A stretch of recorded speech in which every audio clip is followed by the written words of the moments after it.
네, 강프로입니다. 자, 두산 엔더빌리티 보겠습니다. 자, 지금 주말인데요. 일단 미국 시장은 S&P 같은 경우에는 보합권에 끝났고 나스닥은 조금 올랐습니다. 0.4%. 자, 근데 이번 주에는 좀 특이점이 있어요. 일단 금요일 날 두산 엔더빌리티는 12% 상승해서 끝났죠. 그리고 정확하게 제가 말씀드렸었던 내용은 신고가에서 공략을 해야 된다. 그리고 이제부터 시작이다. 그리고 이 부분은 무조건 시작점이라고 제가 이야기를 드렸어요. 그리고 지난주에서도 두산 엔더빌리티 영상을 제가 거의 매일 올려드렸는데 올려드리면서 했었던 이야기는 장대 양봉이 곧 나온다. 그리고 주가가 시작하고 난 다음에는 어떤 종목이든 그쵸? 신고가 이후에 시세가 발생되는 부분이 있죠. 그런 부분 이후에는 큰 폭의 상승이 나온다. 자, 24년도에 강세를 보였었던 알테오젠 같은 경우에도 보세요. 신고가가 터지고 나서 계속 강세, 계속 강세, 계속 강세. 거의 한 달, 두 달, 세 달, 네 달, 다섯, 여섯, 일곱, 여덟, 아홉, 열 달 동안 7만 원부터 시작해서 45만 원까지. 그렇죠? 이것뿐입니까? 대형주인 하이닉스 같은 경우에도 23년 AI가 터지고 나서부터 신고가를 발생을 시켰죠. 그러면서 계속 강세를 보인 결과 7만 원부터 25만 원까지. 한국 시장에서 초대형주가 거의 한 3배 정도 상승할 수 있는 부분도 같은 움직임이 나온다는 거죠. 이건 미증시에서도 동일합니다. 무슨 얘기가 되냐면요. 주식시장에서의 선반영이 주는 의미는 앞으로 좋아질 만한 부분을 먼저 반영하는 주식시장의 특성입니다. 어떤 특정 주식시장에서 차트 패턴이 이렇게 나온다. 이런 내용에 대해서 이야기를 드리는 게 아니에요. 앞으로 좋아지는 부분을 반영하는 주식시장의 특성상 우리가 매매하는 구간에서는 철저하게 신고가를 확인하고 매매하는 습관을 이것 때문에 길러야 되는 겁니다. 제 지난 영상을 다 봐오신 분들은 아시겠지만 장대 양봉에 대한 부분을 제가 계속해서 강조를 드렸었고 이 내용에 맞춰서 저는 1월 말 그리고 2월 초에 계속 매수 타점을 잡아 드렸습니다. 영상에 다 남아 있어요. 자, 그러면 이번 주말 같은 경우에는 두산 엔더빌리티가 움직이기 위한 조건 그리고 두산 엔더빌리티가 이렇게 강세를 보이다 보면 아마 빠르면 다음 주 아마 늦어도 한 다다음 주 정도면 투자 주의 정도는 받을 수 있을 겁니다. 그런 부분이 나왔을 때 어떤 식으로 대응을 해야 되는지 그리고 미증시와의 연관성 그리고 미국 시장에서 뉴스케일 파워의 주가가 좀 빠졌거든요. 이건 내부자에서 매도가 나왔기 때문입니다. 근데 이건 한국 시장에서 내부자 매도가 나오는 건 그쵸? 뭔가 내부자 정보를 이용한 거 아니냐 이러면서 범죄시 취급을 합니다. 근데 실제 그게 맞아요. 한국에서는. 근데 미국에서는 내부자들의 매도가 그쵸 보유 지분에 대한 매도가 일어납니다. 실제 테슬라에서도 일론 머스크가 지분을 주기적으로 매도하고 있죠. 근데 이런 부분들이 어차피 미국과 한국의 정서가 다른 게 아니라 완전 주식시장의 움직임은 똑같아요. 왜? 미래 가치를 반영하니까. 근데 주식시장을 구성하는 요소들 있죠. 예를 들어서 주주 친화적인 정책을 지속적으로 한다거나 한국은 오너 위주의 움직임이 나오잖아요. 그래서 사이클을 한번 탈 때는 강하게 움직이지만 사이클을 안 탈 때는 다시 떨어집니다. 왜? 오너들은 상속에 대한 문제가 있기 때문에 이 상속을 하기 위해선 주가가 올라가는 걸 달가워하지 않습니다. 주가가 높아지면 높아질수록 금액이 천문학적으로 높아지는데 그러면 그럴수록 세금이 늘어나기 때문이죠. 자, 그러면 뉴스케일 파워의 그 내부자 매도가 나오면서 6% 정도 떨어진 요 부분은 미국 시장에서 흔히 있는 일이다. 그리고 뉴스케일 파워는 24년도에 강한 시세 구간이 강하게 발생했습니다. 그것도 10배 이상의 시세가 나왔기 때문에 지금 변동성이 커지는 건 너무 당연하다. 그러면 뉴스케일 파워의 이 최근에 나오는 이 급변동성 이런 부분들은 앞으로 AI 산업에 대한 트럼프 대통령의 700조 원에 달하는 투자 이런 부분이 있기 때문에 이쪽에 대한 성장세는 나올 수밖에 없습니다. 요 정도 하면 될 것 같아요. 뉴스케일 파워 관련된 이야기는 6% 떨어져도 그렇게 큰 문제가 아니다. 그리고 이런 부분이 떨어졌다고 해서 두산 에너빌리티의 시세에 문제가 되는 것은 아니다. 요 정도로 하면 될 것 같고요. 자, 그리고 이걸 보셔야 됩니다. 미증시가 지난주에 이게 있었어요. 이게 잘 보세요. 지지난 금요일이에요. 기대 인플레이션이 발표가 됐는데 예상치보다 훨씬 높게 나왔습니다. 그러면서 미증시가 흔들리기 시작했어요. 근데 문제는 트럼프가 그럼에도 불구하고 관세 관련된 이야기를 계속했습니다. 근데 관세 관련된 이야기를 하면서 무슨 얘기를 했느냐? 기간에 대한 부분을 붙여줬습니다. 기간에 대한 부분을 붙여주면서 언론 플레이를 계속해요. 트위터에도 쓰고 그리고 언제 행정명령에 서명한다. 시간 좀 더 줄 수 있는데? 이런 내용을 씁니다. 무슨 얘기냐? 미증시가 흔들리는 과정을 트럼프가 만들어요. 어떤 코멘트를 함으로 인해서 이 코멘트가 시장에 어느 정도의 영향력이 있는지, 그리고 시장에서 반응을 어떻게 하는지 이걸 본 이후에, 그쵸? 언론을 활용해서 주가를 끌어올립니다. 트럼프는 미국 시장이 망가지는 것 자체를 원하지 않는다고 제가 이야기를 드린 이유가 이것 때문이에요. 관세는 목적이 아닙니다. 관세를 매기기 위한 목적이 아니라 수단이에요. 그럼 목적은 뭐예요? 미국의 증시 그리고 경기 잘 되는 것, 이게 목적입니다. 그러기 위해서는 AI에 대해서 계속해서 투자를 해야 될 수밖에 없고, 이런 부분을 우리가 어디를 통해서 볼 수 있다? 투자를 통해서 볼 수 있다. 그것도 외국 투자를 땡겨오죠. 진짜 손정희 회장, 그 소프트뱅크 회장이죠. 단상에 세워놓고 트럼프가 뒤에 있습니다. 그리고 옆에는 샘 올트먼이 있어요. 딱 둘을 세워놓고 트럼프가 압박을 합니다. 투자 얼마 해라, 얼마 더 해라, 그쵸? 원래 하려고 했었던 투자보다 그 자리에서 4배에 대한 투자를 더 받게 됐고, 그게 스타게이트 프로젝트예요. 그리고 스타게이트 프로젝트가 진행됨에 따라서 4년간 700조 원, 700조 원의 투자를 손정희 회장 혼자서 하게 됐고, 이 모든 내용들은 샘 올트먼이 풀로 다 사용합니다. 샘 올트먼이 사용하는 건 아니죠. 오픈 AI에서 사용하는 거죠. 그럼 여기서 뭘 하겠습니까? 데이터 센터를 더 짓죠. 그러면 그럴수록 전기 부족 사태는 더 심화될 수밖에 없고, 엔비디아의 주가가 안정적으로 움직일 수밖에 없어요. 물론 등락은 있습니다. 두산에너빌리티도 금요일부터는 12% 장대 양봉을 시작으로 상승 추세에 대한 시작점이 나왔습니다. 그렇기 때문에 우리가 봐야 되는 부분은 뭐예요? 앞으로 등락은 있을 거다. 근데 추세 훼손은 없다. 그렇죠?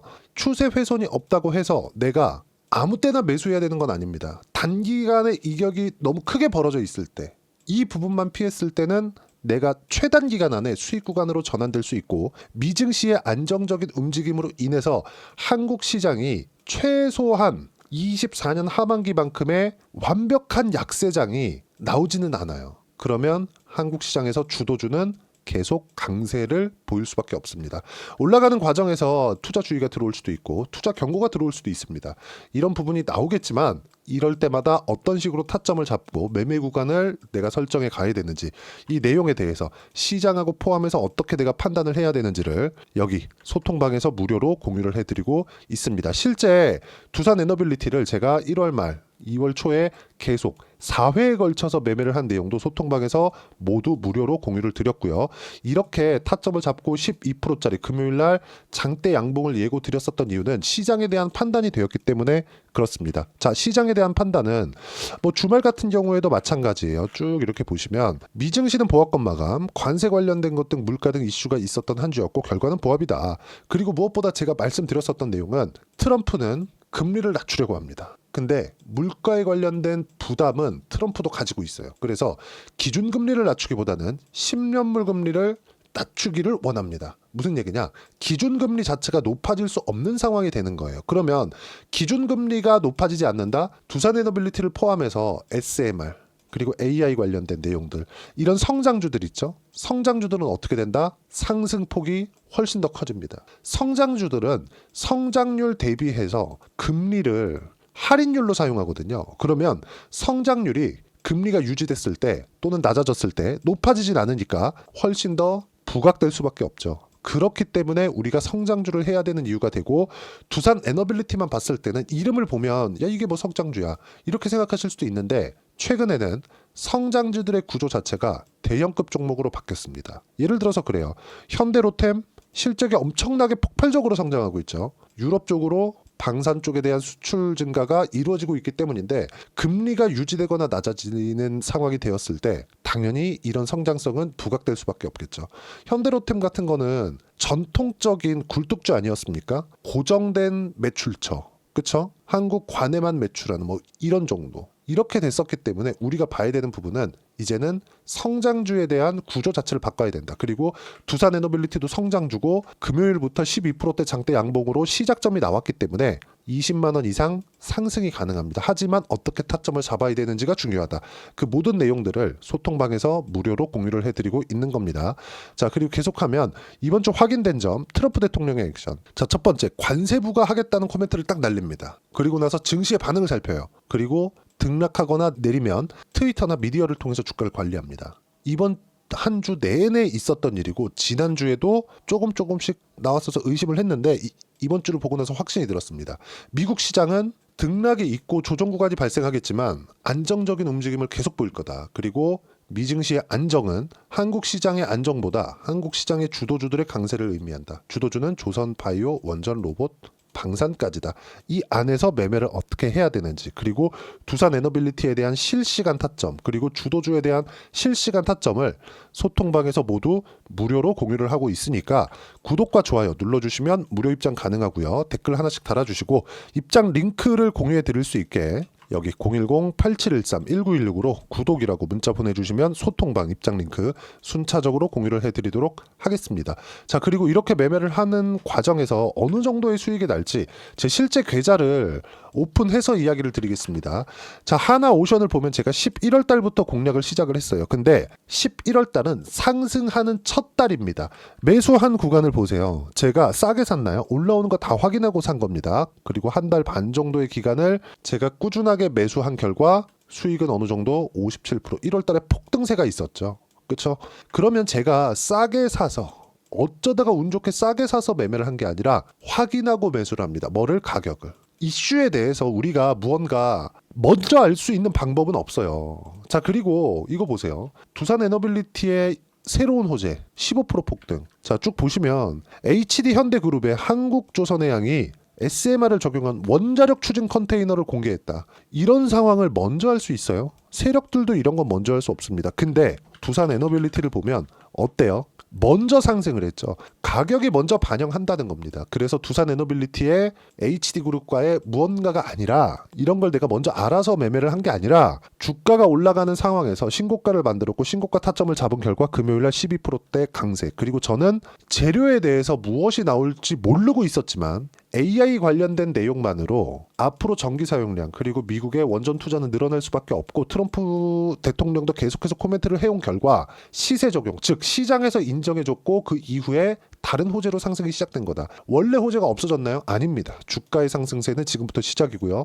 20만 원 이상 상승이 가능하고 이렇게 매매를 했을 때 그쵸? 장대 양봉. 그리고 무엇보다 하나오션 50%대의 수익 구간이 발생한 거 방금 전에 보셨죠? 그쵸? 한화오션. 그렇죠? 이런 내용도 모두 같은 내용입니다. 뭐 다른 종목 한 종목만 더 볼까요? 반도체가 강할 때 예를 들어서 뭐 DI나 그런 종목이에요. 어때요? 상승하는 구간 꾸준하게 공략한 결과 어때요? 25%, 14%. 그 뒤에 추세가 붕괴되고 나니까 매매하지 않죠. 다시 확인되면 매매 구간을 잡을 생각이고 이런 주도주에 대한 내용을 소통방에서 무료로 공유를 하고 있으니까 구독과 좋아요 눌러주시고요. 댓글 하나씩 달아주시고 010-8713-1916으로 구독이라고 문자 보내주시면 소통방 입장 링크 순차적으로 공유를 해드리도록 하겠습니다.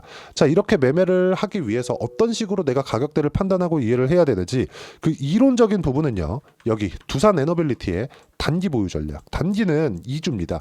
2주 동안 어떻게 수익 전환시켜야 되는지 그 부분이 있고 2주 안에 수익 전환시키기 위해선 가격에 대한 부분이 정말 너무 중요하고요. 가격에 대한 이해가 되었을 때 주도주를 파악할 수 있습니다. 주도주를 파악하기 위해선 신고가에 대한 이해도 필요한데 요 두 가지 내용을 제가 무료로 공유를 해드리도록 할 테니까 구독과 좋아요 눌러주시고요. 010-8713-1916으로 두산 에너빌리티라고 문자 보내주시면 단기 보유 전략, 가격 전략 함께 공유해드리도록 하겠습니다. 자, 1월 달에 제가 종목 장세가 나온다고 했는데 종목 장세가 실제 진행이 됐고 실제 매매한 종목군들을 보더라도 한화오션도 그렇고요. 전체적으로 신고가 구간에서 종목 장세가 발생한다는 점. 시장은요. 이제 안정적으로 움직일 겁니다. 하지만 등락이 없는 것은 아니에요. 한화오션 같은 경우에도 앞으로 등락 구간이 있겠죠. 그런데 이런 종목군들 주도주가 변화하는 과정에서 순환매를 어떻게 탈 건지 그렇죠? 이 부분에 대해서 판단을 해야 된다는 거죠. 이렇게 50%씩 수익 낼 수 있는 2월과 3월 달에 50%씩 수익 낼 수 있는 종목이 어떤 종목이 있는지 제가 딱 한 종목만 준비를 해놨으니까 영상 끝까지 시청하시고요. 모든 분들이 성공 투자하셨으면 참 좋겠습니다. 자, 여전히 시장은 녹록지 못합니다. 이런 상황이 벌어지는 건 어쩔 수 없습니다. 이런 상황에서도 수익이 나는 종목들의 구조는 변하지 않습니다. 즉 대시세 종목에 대한 구조는 변하지 않는다는 거고 실제 제가 소통방에서 지속적으로 이야기를 드리고 있는 내용도 대시세 종목이나 시장 주도주를 공략하는 건 철저하게 가격 분석을 하라고 이야기를 드리고 가격 분석 이후에는 이슈에 대한 파악 그리고 이슈를 파악하고 나서는 다시 내가 얼마에 매수할지 그 타점에 대한 부분을 지속적으로 언급을 하고 있습니다. 자, 근데 생각해 보세요. 시장이 굉장히 어려웠습니다. 어려운 상황에서의 어떤 종목들이 강했냐 보면 반도체와 그리고 바이오입니다. 자, 실제 여기 보면요. HLB에 제가 실제 매매한 내용을 띄워놓고 보여드리고 있는데 1월 22일부터 매매를 시작해서 4일 동안 31%의 수익 마감이 됐고요. 그리고 여전히 신고가 종목입니다. 자, 그리고 그 다음 어보브 반도체 이름을 보시다시피 반도체 종목이죠. 그리고 AI 반도체는 지속적으로 강세를 보이고 있습니다. 이 종목도 신고가를 먼저 달성한 이후에 제가 21%의 단기간에 21%의 큰 수익을 내고 마감이 됐습니다. 다시 재공략을 준비하고 있고 이런 부분은 소통방에서 다 공유를 해드립니다. 자, 그리고 코세스. 자, 코세스 같은 종목도 당연히 그쵸 신고가 종목이고요. 그리고 반도체 종목입니다. 이 종목도 영업일 기준에서 이틀 동안 대략 한 15%의 수익 마감이 됐습니다. 내용을 한번 보시면 어떻습니까? HLB를 포함해서 뭐 30%, 20%, 뭐 15% 이런 식의 수익이 지속적으로 발생하고 있는데 이 세 종목 모두 다 신고가 종목이고 1월 달에 시장이 약세를 보이고 있는 구간에서도 강했었던 그런 종목입니다. 특징점이 하나 있는데 그 이슈에 앞서서 가격이 먼저 반영했다는 거죠. 그렇게 제가 가격을 먼저 보고 이슈에 대해서 파악하는 이유는 결과적으로는 큰 시세를 먹기 위한 사전 준비 작업입니다. 실제로 큰 시세를 먹기 위해서 사전 준비 작업을 했을 때 여기 레인보우 로보틱스 127% 그리고 ISC 98% 그리고 한미반도체 97%의 큰 수익을 내는 상황을 만들 수 있습니다. 어떤 식으로 소통방에서 진행됐는지 그쵸 그 상황을 제가 이야기를 드린 건데 이런 상황도요 당연히 신고가를 공략했을 때 가능한 겁니다. 자, 그러면 이번에도 마찬가지입니다. 그쵸 정부 주도의 코리아 디스카운트 해소 방안이 2월 달에 발표를 하고요. 그리고 2월 달에 발표된 내용을 토대로 주가가 움직이는 게 아니라 이미 움직인 내용이 있죠. 실제 이 내용은 크게 중요한 게 아니라는 겁니다. 실제 움직인 내용을 보면 자, 기아차입니다. 실제로 12월 달에 신고가를 만들어 놓고 정부에서 입김을 불어 넣으니까 순식간에 기아차를 포함해서 현대차 같은 거대 기업들의 주가가 2주도 채 되지 않아서 40% 정도의 큰 시세를 냅니다. 자, 그러면 우리는 어떤 종목을 봐야 될까요? 이슈를 파악해야 되는 것도 맞지만 철저하게 가격에 맞춰서 매매를 해야 되는 게 당연히 중요합니다. 정부가 주도하는 정책 방향이 있겠죠. 그 방향에 맞춰서 우리가 종목을 찾을 필요가 있다. 자, 그럼 답이 나왔습니다. 정부가 주도하는 방향에 맞춰서 제2의 기아차를 찾는 게 지금은 중요하다. 근데 정부 정책의 방향에 맞게 가자.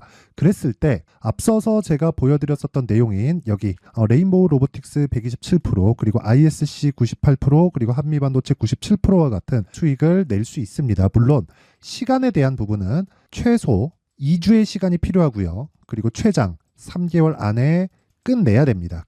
자, 기아차의 시세를 보셨던 것과 같이 2월 달에 정부 정책의 방향이 결정되고요. 바로 3월 달이면 시행입니다. 자, 그러면 우리는 거기에 맞춰서 당연히 종목을 찾아야 되고 제가 제2의 기아차를 찾아놨습니다. 제가 아까 전에 소통방에서 이야기를 드렸었던 내용 다 공개를 해드렸는데 그 내용처럼 종목만 받고 싶다 하시는 분들은요. 상단에 있는 제 전화번호로 대시세 자, 대시세라고 문자를 보내주시면 정부 정책의 방향에 맞는 종목을 모든 분들에게 무료로 공개를 해드리도록 하겠습니다. 자, 제가 원하는 건 채널 성장이 목적입니다. 자, 그래서 구독과 좋아요 꼭 좀 부탁드리고요. 모든 분들이 정부 정책에 맞는 방향으로 매매를 이어가서 큰 수익 보셨으면 좋겠습니다.